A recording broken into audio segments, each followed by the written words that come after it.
This is my oscillating spindle sander and the stand that I made for it.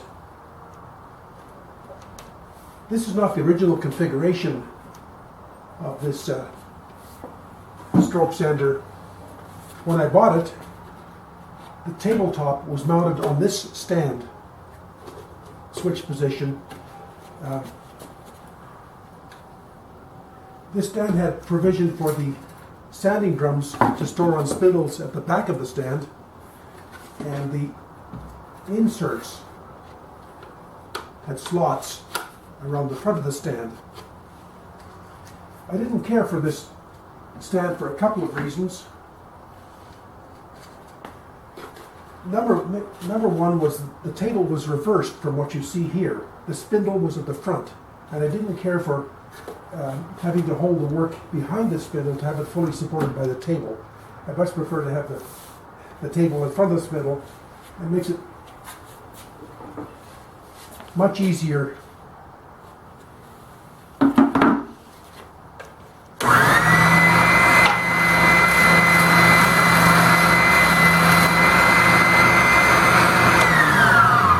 to control.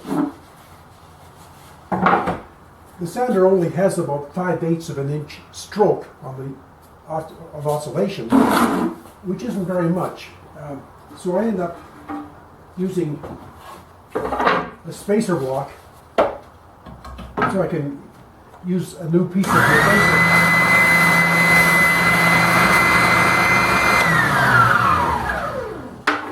And then I need to turn the sanding drum upside down and use the other end of it, the abrasive at the other end of it.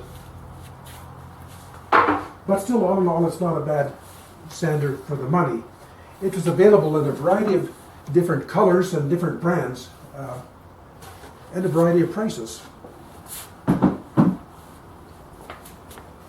Anyway, I was going to show you the stand. I've got a dust collector connection. I didn't put swivel casters under this one. It's just retracting rigid casters because I normally just pull it out of the parking stall if I want to use it. So I'm going to have to force it around a little bit to show you.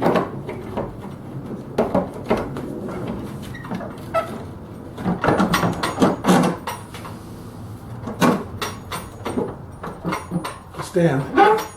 Oh, first of all,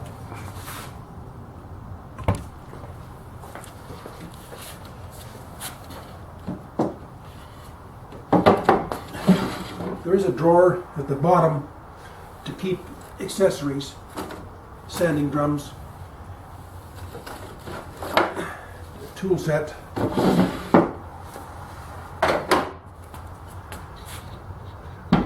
maybe you've noticed the wonky linkage on the side. The purpose of that is to provide for a tilting top, because on the underside of the table is my mortising tool. I forgot to take off the inserts and it fell out. Mortising tool. My tool for drilling square holes, as I say.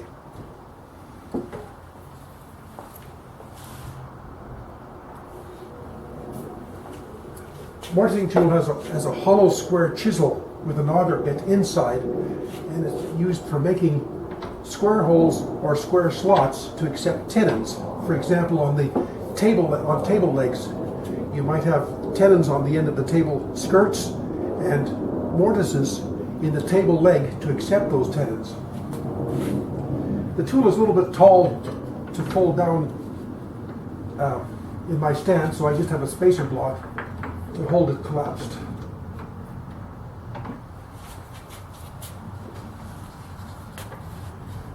There are different size chisels. I have a 1/2-inch chisel installed.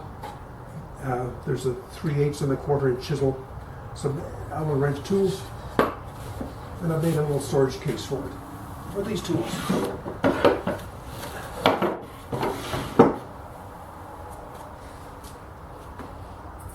Anyway, this makes a rather handy pair of tools to keep in a tilt-top stand. I don't use the mortising tool very often, but when I want to use it, it's fairly easy to flip it over and have access to it.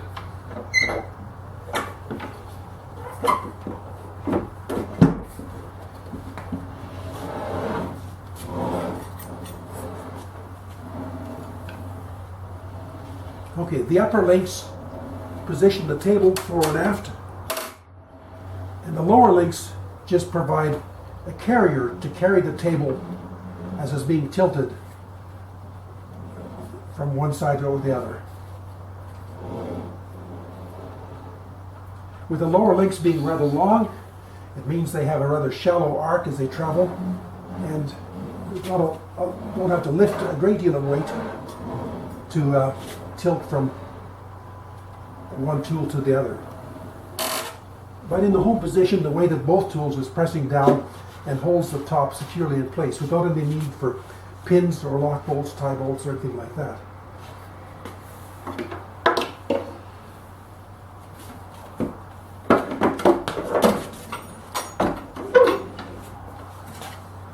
Anyway, it's a stand that